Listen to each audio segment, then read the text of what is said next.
Hello दोस्तों, कैसे हो? आपका स्वागत है त्रिपान स्टडी सेंटर में। आज जो हम करने जा रहे हैं काफ़ी महत्वपूर्ण टॉपिक है निजीकरण यानी प्राइवेटाइजेशन। प्राइवेटाइजेशन के अंतर्गत हम इसमें हर एक बात को एनालाइज करेंगे, चाहे उसकी विशेषता हो, कारण हो, प्रकार हो, उद्देश्य हो, लाभ हो, हानियाँ हो। हर बात का एनालाइज हम यहाँ करेंगे। ये टॉपिक कई मायने में हर एक क्लास के बच्चों के लिए महत्वपूर्ण रहेगा। जो प्रोजेक्ट बना रहे हैं उनके लिए भी है, असेसमेंट बना रहे हैं उनके लिए भी है, इवन कि जो अपना प्रोजेक्ट फाइल बना रहे हैं उनके लिए भी ये काफ़ी महत्वपूर्ण टॉपिक रहेगा। और जो क्वेश्चन आंसर के अंतर्गत अपना तैयारी करना चाहते हैं उनके लिए भी ये टॉपिक काफ़ी मायने महत्वपूर्ण रहेगा। हमारा आज टॉपिक क्या है? यहाँ पर जो हम कर रहे हैं निजीकरण यानी प्राइवेटाइजेशन, जो कि काफ़ी महत्वपूर्ण यहाँ पर टॉपिक है और ये हर एक क्लास के बच्चों के लिए महत्वपूर्ण है जिनके सिलेबस में निजीकरण है। यहाँ पर विस्तार पूर्वक चर्चा किया जा रहा है, हर एक बात यहाँ पर रखी जा रही है, तो हर एक क्वेश्चन के लिए महत्वपूर्ण रहेगा। हर एक प्रोजेक्ट के लिए ये टॉपिक काफ़ी महत्वपूर्ण रहेगा। चाहे आप असेसमेंट बनाओ, चाहे प्रोजेक्ट फाइल बनाओ, हर चीज़ जो जगह पर जो है ये अपना महत्वपूर्णता बिखरेगा। है निजीकरण की सफलता के उपाय सुझाव यानी मेजरमेंट ऑफ प्राइवेटाइजेशन काफ़ी महत्वपूर्ण है। सर्वप्रथम अगर हम बात करें स्वामित्व संबंधी उपाय, यानी देखा जाए तो निजी कंपनियों को स्वामित्व संबंधी उपाय मिला है। किसी भी सरकारी कंपनी या सार्वजनिक उपक्रम या स्वामित्व निजी हाथों में सौंप कर निजीकरण किया जा सकता है, यानी निजी हाथों में सौंपने को ही हम निजीकरण कहते हैं। और यह स्वामित्व से पुण्य या आंशिक भी हो सकते हैं, यानी पुण्य रूप से भी हो सकते हैं या थोड़े मात्रा में भी हो सकता है। स्वामित्व संबंधी उपाय निम्नलिखित प्रकार से किए जा सकते हैं। सर्वप्रथम अगर देखें तो पुण्य विराष्ट्रीयकरण यानी किसी भी लोक उपक्रम को या सरकारी संस्था को जब पुण्य रूप से निजी हाथों में स्वामित्व हस्तांतरण कर दिया जाता है तो इसे पुण्य हम विराष्ट्रीयकरण की स्थिति उत्पन्न होती है। यानी देखा जाए तो पूरी तरह से जो है निजी हाथों में जो है इसकी स्वामित्व दे दी जाती है, तो इसी को हम पुण्य विराष्ट्रीयकरण कहते हैं। अगर दूसरी बात हम देखें संयुक्त उपक्रम, यानी संयुक्त उपक्रम का मतलब होता है जब लोक उपक्रम को आंशिक रूप से निजी स्वामित्व में या हस्तांतरण कर दिया जाता है तो यह स्थिति होती है या आंशिक हस्तांतरण नीति स्वामित्व में जो है 25 से 50% हो सकती है। और आज देखा जाए तो ये 80% से भी अधिक निजी क्षेत्रों के अंतर्गत आता है। तो यहाँ पर निजी क्षेत्र की काफ़ी सफलता यहाँ नज़र आ रही है। उसके पश्चात आता है हमारे समाप्त समापन काफ़ी महत्वपूर्ण है, यानी जब किसी सरकारी संस्था या संपत्ति की बिक्री निजी हाथों में कर दी जाती है तो इसको हम परिसमापन कहते हैं। यानी जब सरकारी संस्था या संपत्ति को निजी हाथों में दे दी जाती है तो इस प्रक्रिया को हम परिसमापन कहते हैं।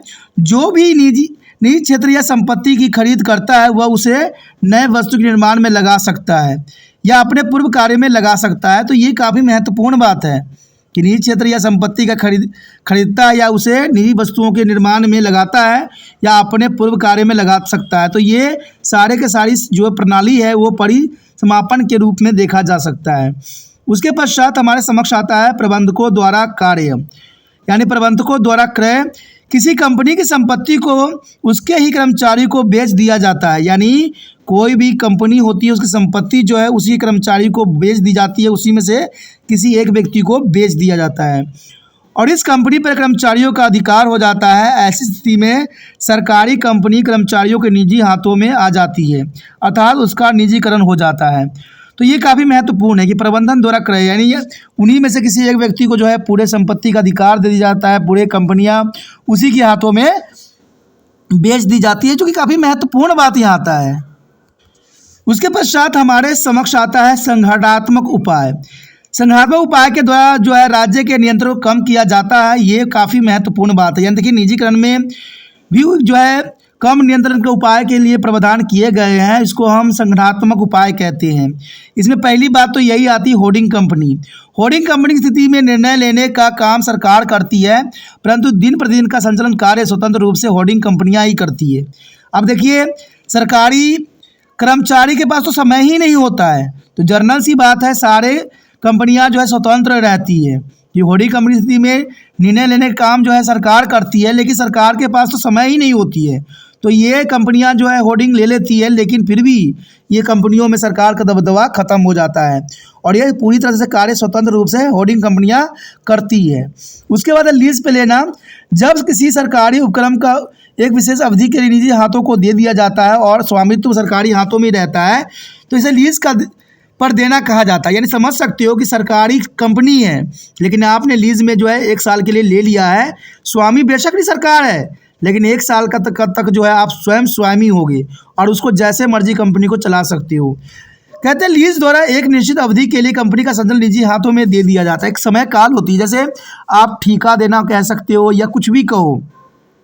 तो लीज का मतलब यही होता है कि सरकारी कंपनी जो होती है, सरकार कुछ समय के लिए उसको बेच देती है, लेकिन इसका स्वामी सरकार ही होती है और इनमें चलाने वाला जो है प्राइवेट सेक्टर आ जाती है। तो ये साल के लिए, कुछ समय काल के लिए होता है और ये भी आज हमारे भारत में देखने को मिलता है। उसके पश्चात हमारे समक्ष आता है संचालन संबंधी उपाय। संगठन की कार्य क्षमता में वृद्धि करने के लिए संचालन संबंधी उपाय भी किए जाते हैं। भारत में इस संदर्भ में निम्नलिखित उपायों को अपनाया गया है।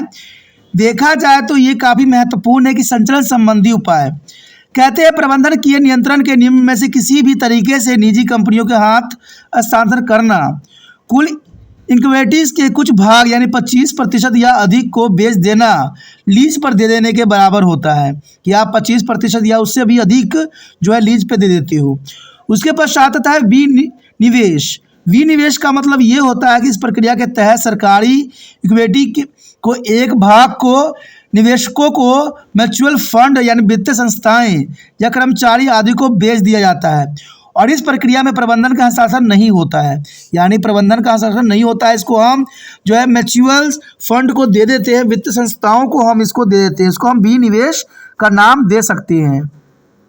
उसके पश्चात आता है कॉर्पोरेटाइजेशन। ये भी काफ़ी महत्वपूर्ण है। कॉर्पोरेटाइजेशन यानी इस व्यवस्था के अंतर्गत लोक उपक्रमों का पुनर्गठन व्यवसायिक ढंग से होता है और इस प्रक्रिया में सरकारी उपक्रम के निगम यानी कॉरपोरेशन में बदल दिया जाता है, जिसे उसमें निजी क्षेत्र की भागीदारी के लिए रास्ते खुल जाते हैं। हाल ही में भारत सरकार ने बीएसएनएल जैसी लाभ कमाने वाली संस्था का निगमीकरण कर दिया गया। आज देखिए बीएसएनएल जो है सरकारी कंपनी के अंतर्गत आ गया है, लेकिन आप देखिएगा तो बीएसएनएल आज हर एक आम इंसानों के पहुंच से दूर चला गया है।